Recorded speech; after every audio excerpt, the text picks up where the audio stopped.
And I have a very, very special guest for you today. I'm so excited to speak to Pen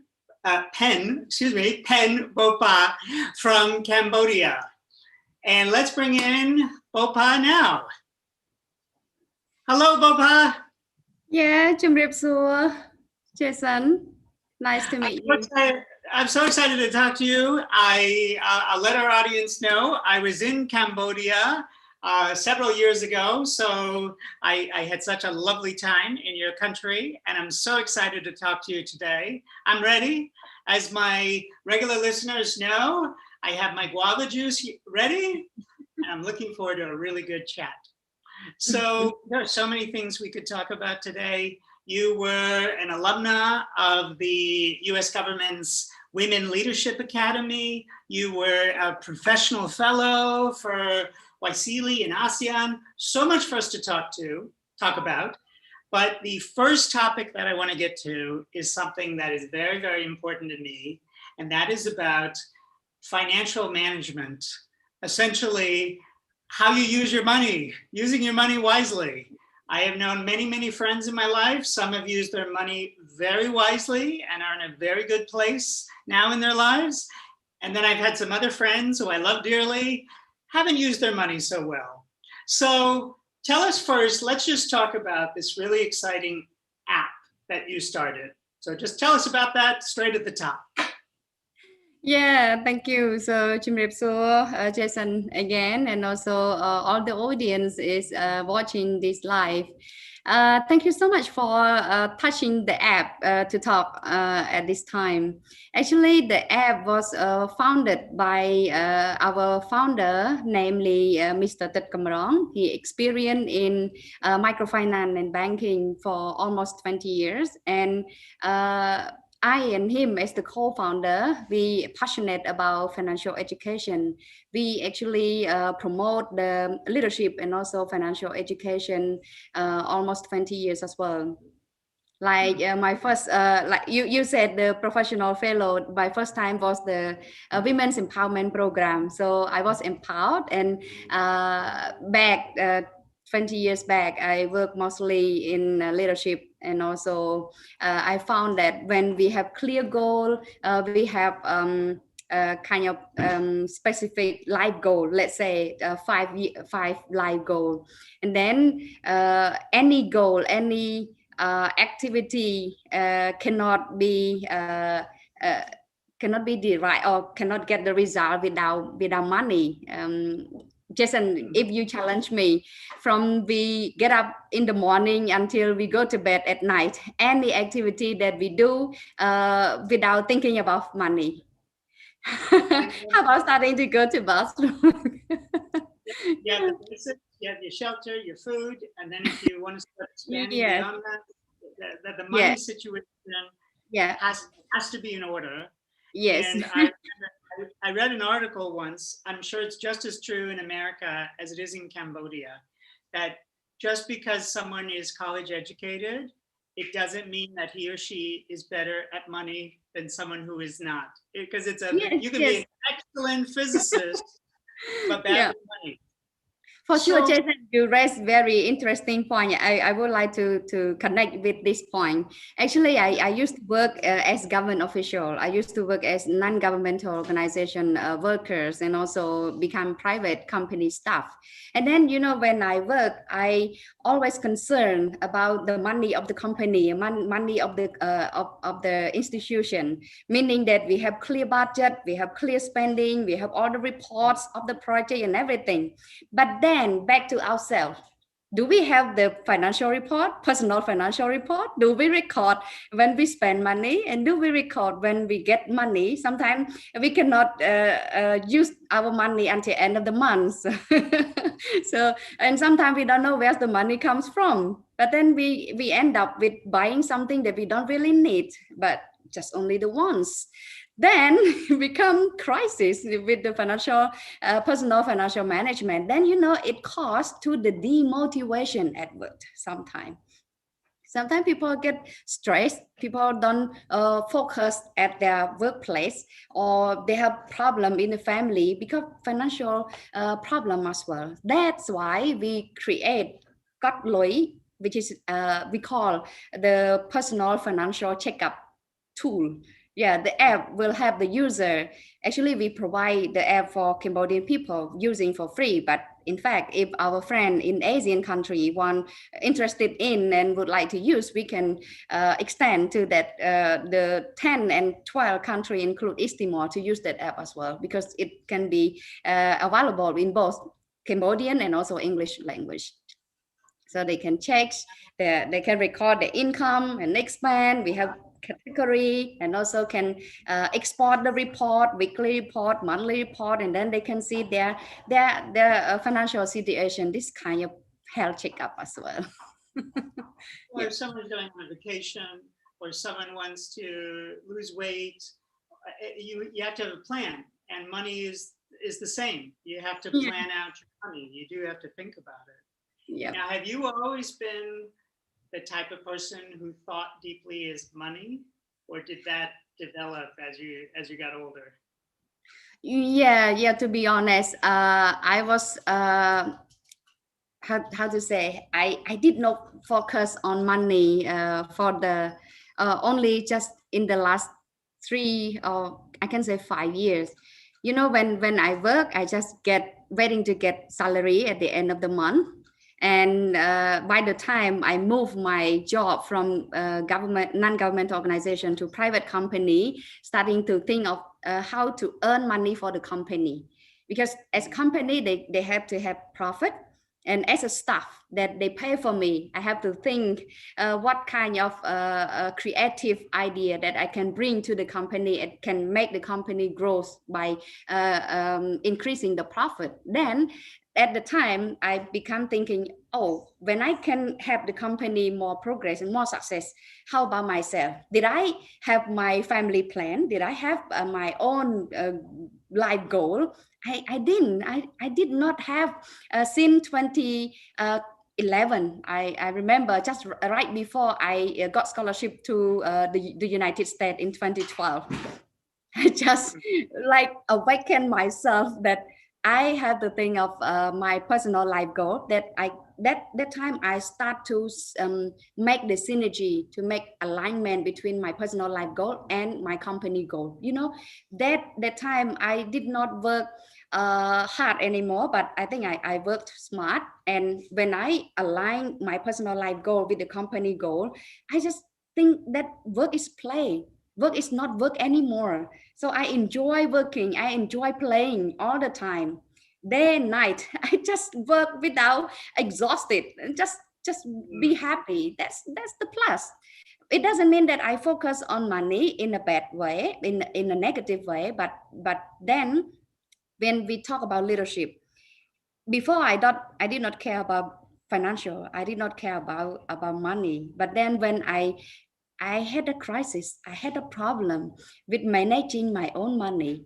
You know, I come across by buying a house as a loan, and then I have to sell my house for getting money to do my business.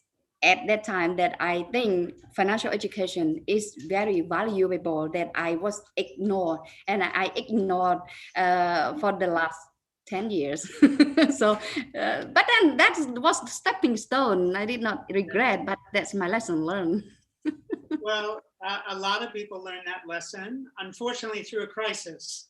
And wouldn't it be nice if people, to use your words, woke up before they get to the crisis mode and they start thinking about these issues.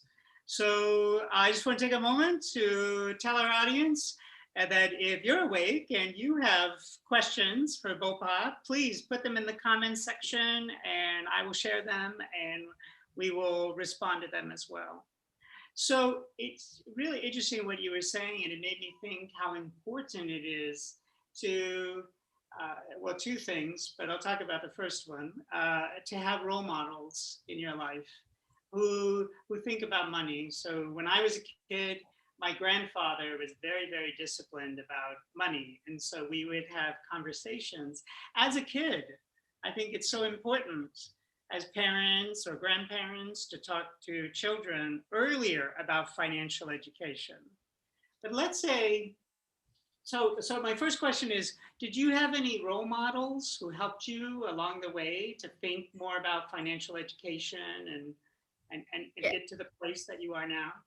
Actually, at my first place, my passionate was about leadership, and then just recently, the last 10 years, 5 years especially, actually my back to financial. I think uh, my mother always inspire me. I remember when it was a hard time for me when I just finished my high school and I did not have enough money to continue to the university. And then I start working part-time to teach English to children to get small amount of money, and then I can save money. I work as a house worker in any house to get money during weekend. But then when we don't have any money at all, my mother always said that no worry, daughter, I can solve your problem. And I remember at the time, she asked me to go out, and we went out to a place of my teacher, and I wonder why she brought me there. Actually, she talked to my teacher, and then she borrowed money from the teacher to in order for me to pursue my study. It was a kind of thing like. But when I think about that back, my mother always inspired me that there's no problem. There is will, there is a way. So when we have problem with any kind, especially with financial, we have to be honest. We have to keep the promise. So we have to brave enough to show our problem and then find the good people to help us to solve the problem.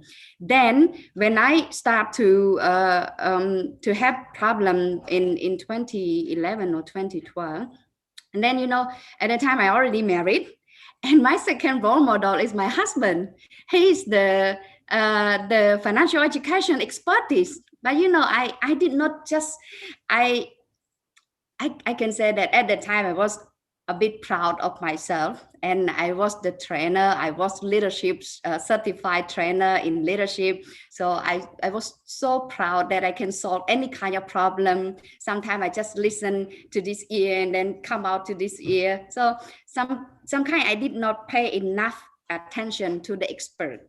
Then, just like you said, when it comes to the crisis, when I get to get the theory and the knowledge and also the real experience from the expert, and those who very close to me, my husband always recommend me, always advise me, but I did not care. Then during the last 5 years, what he said was right.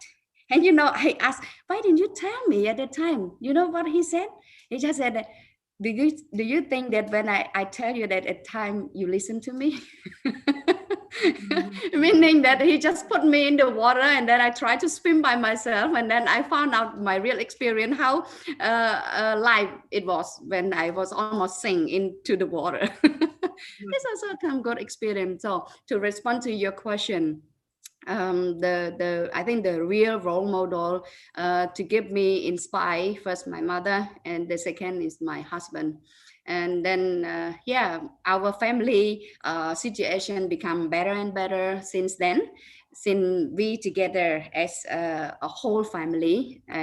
I think when I recognize that all the advice that my husband is the financial education expert, and then I accept all and I support him, then we see the growth of the family, and also we can contribute more to the society. Actually, the app and also Protipol founded by him, and he's the expert in this. He created this. I just joined Protipol company early 2021 to help him, and also we join hands together to promote financial education in the country.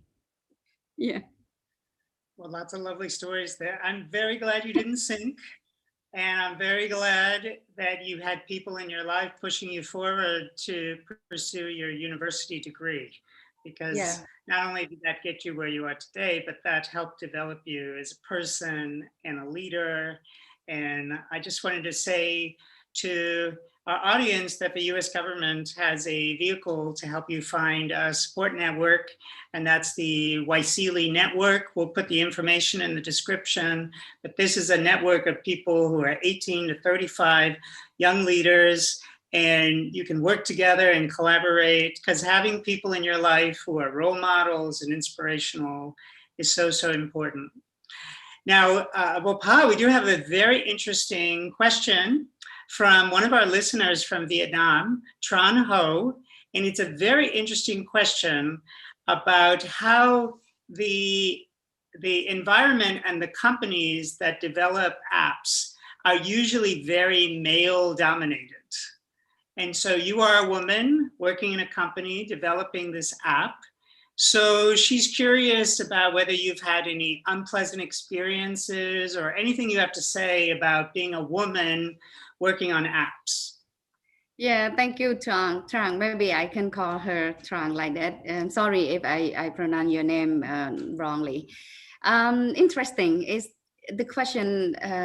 In fact, men dominate the app, meaning that the expert, like I said, Mr. Kamrong, he the one who found this idea and he created this with the team. And I have to admit that it was my first experience digitally and also technically in app. I did not involve much in the technical stage. I just have at the strategic level, at the kind of, we say not the technical level but political level, but I also contribute my ideas in terms of when the app comes out, whether it is simple and it is easier to use, it is respond to the society, it is a benefit to Cambodian people, how is it look like. So I'm more like a branding, more in marketing and branding area, while men, meaning the co-founder and also some colleague at who write the code, who do all this kind of technical men mostly, but we also have women expert in this. We have our team to do the app. So I don't know whether I respond to that question, but I have some challenges in kind of try to understanding thing. You know, sometimes I have comment and I comment the team, and sometimes they cannot get my comment. Kind of we listen to the too fragrant like yeah. So what I want, I cannot say in a right way so that the technical person can understand. So kind of communication way. And then when they respond, I cannot understand. You know what I think is that why is it so difficult? Why it has to take more days? It should be just a click or it should be just a minute. But then the technical person said, no, that's not. It takes weeks. It takes months to do that. So sometimes this kind of challenge when I don't have enough capacity on that, but then I still try to learn and try to listen to them, try to understand what is it going on, and ask question to the team. Bopha, how do you perceive the environment for women entering the professional environment in Cambodia or other places in Southeast Asia? And what do you have any recommendations for young women who are concerned that they may face prejudice or discrimination as they attempt to contribute in the workplace? Yes, that's a good question, Jason. Yeah, as my personal experience, and also I can observe in Cambodia, not many in some other country. I just used to work in the Philippines, in Vietnam for some short time, in Bangladesh, and also East Timor. I've been there working because I used to work in a regional organization. But back to Cambodia, I found that somehow even women have the same capacity with men. She still face, I don't say double, but triple challenges, meaning that she have to prove that she can do it, while men doesn't need to prove anything. Just work normally. It's kind of prejudgment. that you are a woman, you are the CEO, you are the leader. How can you lead the team? How can you prove that you can make the company grow, and how can you make the company successful? So this kind of thing. So women face this kind of challenges, and there's still some discrimination, but still sometimes the color of the skin, sometimes their family statures or the financial statures, and it also perceived like now, for example, if women like me, I'm the mother of 3 children, and I have to work as a CEO, and I have to manage my time to do social work. Sometimes when I try to be successful at all fields, so I have to face challenges that I cannot do good at all the fields. I have to sacrifice, or that's kind of opportunity cost. When I want to be the best at work, I have to admit that I will have less time at home for my children. So somehow it kind of challenges from home if we don't have the good partner that can understand us all or circumstances, that's kind of thing. So we have to be more confident and brave enough to face all the challenge at home, at work, and also in the society, to prove that regardless the sex, regardless men or women, we can do and anything. But I don't mean that women can do everything that men can do. It doesn't like that. What I perceive is that women is the real partner with men to grow our family, both financially and also to grow happiness, and also the growth of economic in the whole country as well. When women and men together, that's my perception on this. I agree. And I think it's all of us together, men, women, people from marginalized communities, as you said. Every country has some form of discrimination because there are always people who don't belong to the majority religion, different sexes. I mean, there's lots of different categories. And the advice I always give is find what your gift is, find what you're passionate about, find what you have to contribute, and then just believe that wherever you're working, whether it's a company or for the government or anything else, you just have to believe that you are contributing something special. You need to be there and show everyone your worth. And this is good advice for whatever the person is, whatever the challenge is. So as you said, you just have to find that. And one other point to which you were saying, a lot of people, I remember reading an article once, and it said, what is the number one thing that people fight about? And it's not religion, it's not raising the children, it's not the in-laws, it's money. That's what people argue the most about. So back to your point about financial education, one key to getting your money in order is finding a partner in life who agrees with you on how to spend money. Find someone who has a similar perspective. It's very, very helpful. So we have another question from the audience. This one is from Tanya. And the question is, do you have an ultimate goal to support women in Southeast Asia with this app, with your business? How would you like to help women in particular with your app?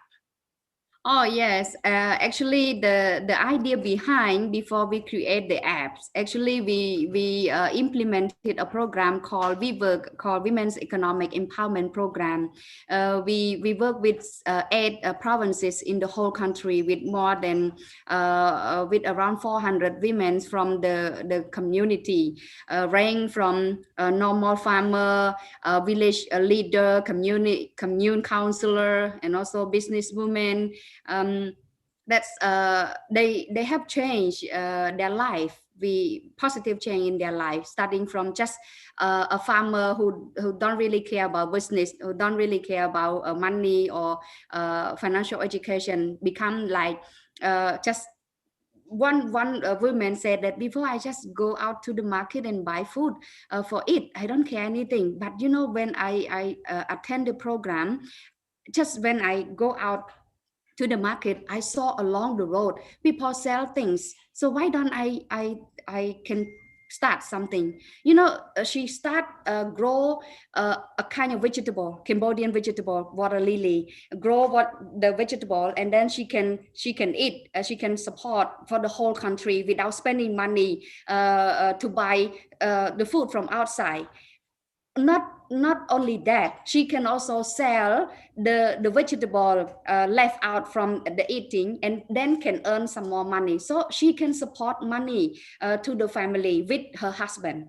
Before, her husband just earn money $2 per day, and now she can not spend the $2 off, but then earn more $2 for the country, something for the family, so they can save $4 every day. Then you know the positive impact: domestic violence reduced, they have more happiness, and she have more confidence to join the society. She have more confidence to share her experience out to the community. Yeah, that's a small thing, but we change life of the community people. And those who already sell things, who already do the small business, they start to record. Before, they don't record anything. When they get the money, they just spend money to do other things. When they want to buy some more stuff to sell, they don't have any money. So we teach them to record income clearly and expand clearly, how they can manage their income and expand. Then they have very clear. But at the time, it was on the book, because the community people don't have apps for using, don't have a computer, Excel for using. But she, you know, she has the book, and she record monthly, record every day. When we go back to her, because that was the 2 years program, we did with the community, we did the 400 women, and we see the positive change so much. For those who already have business, already have the clear record income and expand, they can now expand the business from small, become bigger, and then they can get loan from bank, from microfinance. Then, you know, that's the idea that our founder, me as the co-founder, create the apps so that they can record income and expand.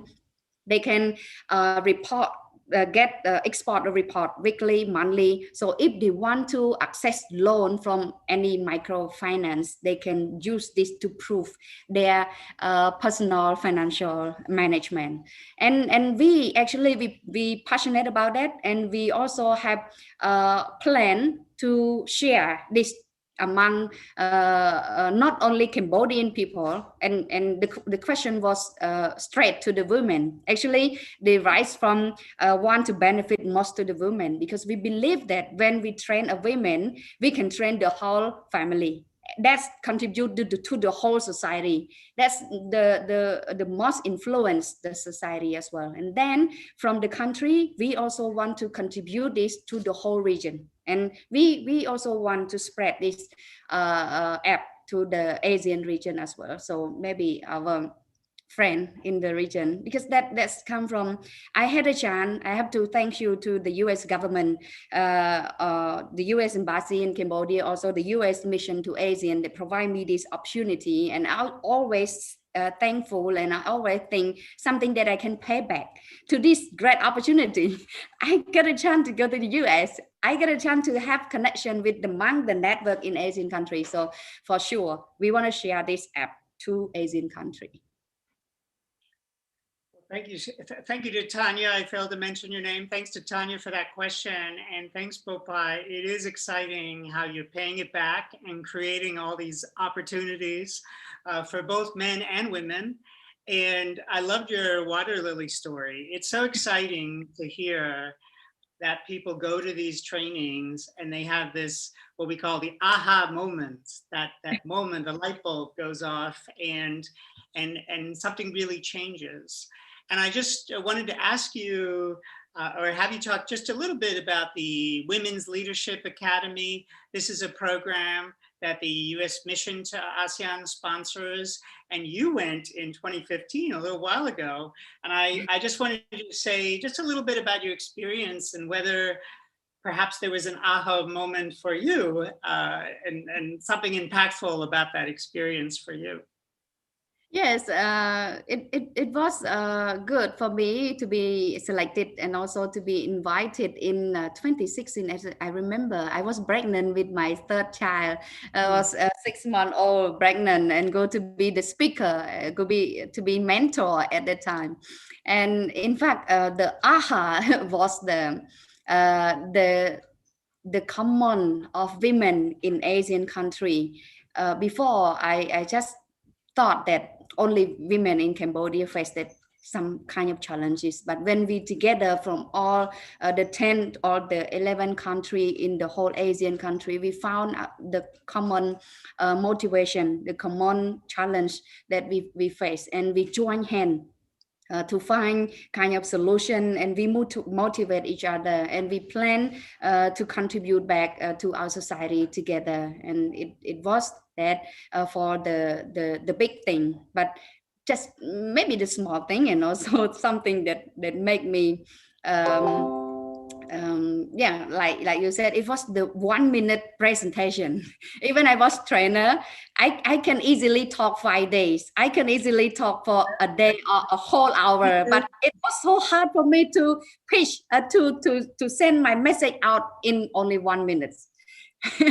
And that's my first time to pitch in 1 minute, and then I was captured by the Leadership Academy for some news. Yeah. Well, I agree with you. I could talk a lot, and we're nearing the end of our conversation, but we did get another question from Tran Ho, and I do want to ask it to you, and then I'll have a couple more questions for you. We'll just go a little bit over time. But this question from Tran, she wants to know more about the financial landscape in Cambodia. She's saying that in Vietnam, it can be a challenge sometimes to get loans. So how do people who are poor, haven't had a lot of opportunities, are just getting started, what are their options to start a business or get a loan? Challenges are very serious in Southeast Asia, and there are challenges for these types of families in the United States as well. What do you recommend? What are you seeing in Cambodia? What are the options? Yes, very, very good question. Thank you, Trang. Actually, we also face similar problem. You know, when we are poor, we want to get loan. But if we want to get loan, we have to have collateral, or we have to have something that prove that we can afford to pay back to the bank or microfinance. So how to do if we have collateral, if we have something to sell? Why don't we sell and get money? Why we go to get a loan? So that's the challenge.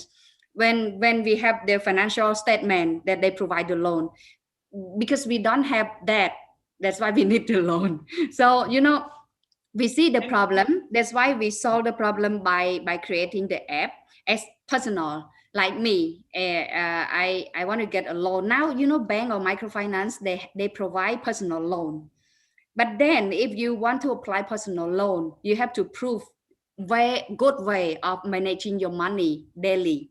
So what can help you to do that? Kotloi app. Our financial management app can help you. When you spend, you record. When you get income, you record, and then you can export your weekly or your monthly record. That purpose, that kind of pre-qualify. You can make the qualification by yourself first, and then you can print that statement, print that financial statement to prove to any microfinance that you aim to apply the loan. That's one of the solutions for personal. Jason, you want to ask something, please? Yeah, well, there's another element to Tron's question, which is very, very serious. And that is that some loan companies are unscrupulous, meaning they really just want to make money. They don't care about the person getting the loan. And sometimes they give a loan to a poor family who doesn't really understand the loan.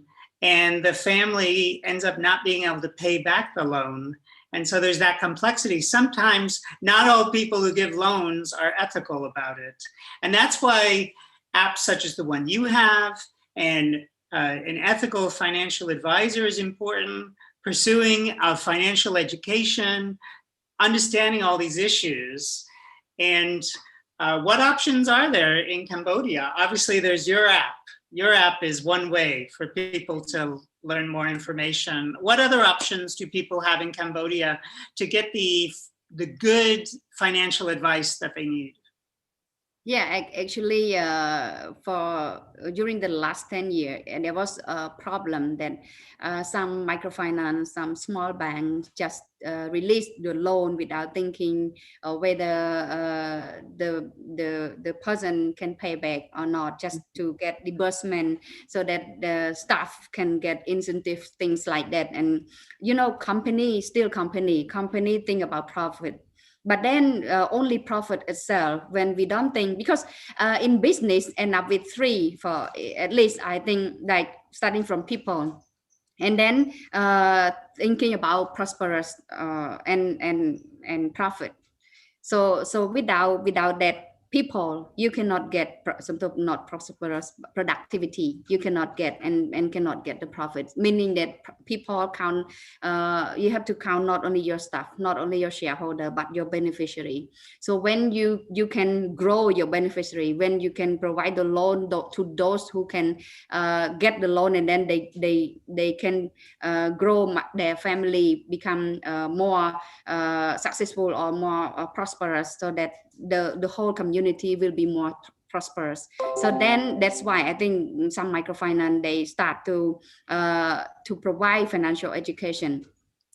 And starting with this app, we also back to 2015, one a program called Good Return that provide corporate with a microfinance to do financial education to citizens, to people, so that they can understand saving, they can understand debt management, they can understand what is loan, what kind of good loan, and financial management, that kind of thing.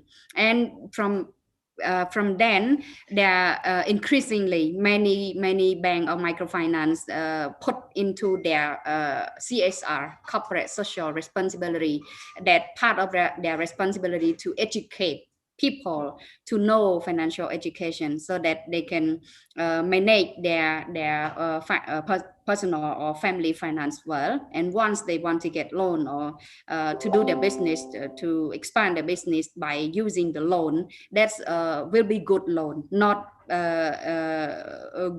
fall into indebtedness. That's not. So I think maybe the situation in Cambodia and also in Vietnam quite similar during the time, but now it is better, and also reputable through Cutloy app. We part of the solution. We can have more. We not only do by ourselves. We cooperate with the Association of Bank in Cambodia, and also the Microfinance Association in Cambodia, Cambodian Microfinance Association. We also put our effort in order to have those association, and also directly with some microfinance, so that we can give the financial education to our people in the wide range in the country. That's the solution from our company and the app. Yeah. Well, I really appreciate all of that. So we really need leaders like you. Clearly, you want to have a successful business, but you also care about people, and you want to work with them, and you want to make their lives better. And if everyone worked in loans and finance and banking was like that, the world would be a lovely place. So we've definitely gone way over time, but I just want to ask you a couple quick fun questions at the end. And that is, if you could go back to the United States in 2022, what city would you want to visit? I want to visit Montana State again. It was my first time that I could see the snow, and it was my first time that I could see the community so close together, so friendly. And especially once I went to a tribe You know, I was just read in the book that the tribe and saw the movie, but then I got the time to see the head of the tribe, and I was so scared at that time. But I want to go back to that place, appreciate way of living, just similar to Cambodian people. When I thought before I went there, I thought just the United States or just busy life like the Washington DC, and I've been to Washington DC as well, and that was what I thought before I went there. When I go to Montana, it's just completely different from what I thought. I visited Montana as well. It's a beautiful state, lots of wonderful parks, some Yeah. fascinating American Indian tribal cultures to explore. Yeah. There's just so much there. Yeah. So yes, I hope Oh, and sorry Southeast to Asians have an opportunity to visit. yeah, and I love the culture of sharing. I can't remember the name of the place, but you know, a lake that they grow fish and then they share fish without selling. And the first time that I saw they have the policy for hunting the bison. It was the bison, like a mountain. They have clear number of hunting every year, and that bison will support to the whole community without spending any money. It's really good. Yes. And I have to ask you something about Cambodia. So for our Southeast Asian audience, our American audience, who don't know a lot about Cambodian, could you please share with us a special Cambodian holiday that you enjoy celebrating? Yeah, actually, we have two big holiday. First, the most popular one is the Cambodian New Year, Khmer traditional New Year, which it will be in the next week. Oh, Next oh week. really? Okay. But we cannot celebrate because now the outbreak of COVID-19, just we have hundreds of cases every day, so we just stay home. But then our spirit, our feeling already, you know, starting to enter April is the Khmer New Year time. That's the most thing, and many people visit many places, especially Angkor Wat. Jason, you've been to Cambodia before, right? And you've been to Yeah. Angkor Wat, right? Yes, I have. Yes, Gorgeous. yes, So lovely. Yes. yes. I would recommend to visit Angkor Wat. Yeah, with our seven wonders in the world. Yeah, and yeah, there Well, one everything year. there. Yeah, our culture, our, you know, on the wall of Angkor Wat shows all kind of sector, kind of fields. There agriculture, there's tourism, there's even commercial. Yeah, everything there. Yeah, our tradition, our ancient people, and everything that shows our tradition and culture. And you mentioned one other holiday. You were going to talk about two Ah, holidays. Pyongyang. Pyongyang is similar to Halloween. That's I was a bit surprised to Halloween. Halloween kind of Cambodian Pyongyang or US Pyongyang because that Oh, time we miss our grandparents, or we miss our relatives, and then we celebrate that so that we can send some food, we can some good thing, good spirit. Sorry, I don't know the good terminology in English, just try to explain what I understood. This kind of thing that not really enjoy, but kind of thinking back, kind of thankful ceremony, kind of gratitude, so that we as children, we pay more respect to our elders, things like that. That's the two well, I main. hope one year I'm able to go to Cambodia and we're able to meet in person, perhaps in April 2022. And we'll go to have some tea and water lilies at Angkor Wat and have a lovely Yes, time. I can tell you like to talk. I like to talk. We could go for another 45 minutes yes, easily, but yeah, we sure. should probably end the show and let you get back to your day. I want to thank you so much for a really, really lovely conversation. I really hope that Southeast Asians, Americans, us included, keep learning about financial education, make sure that we're taking care of ourselves and our family and managing our money wisely. It's so, so important. To the audience, we'll be including all of Bopha's contact information about her app in the description below. If you have more questions about anything we discussed, please share them in the comments. the mission would be happy to forward them to Bopha as well, or you can contact her directly. So thank you so much for joining us for this wonderful conversation. Take care, audience. Thank you.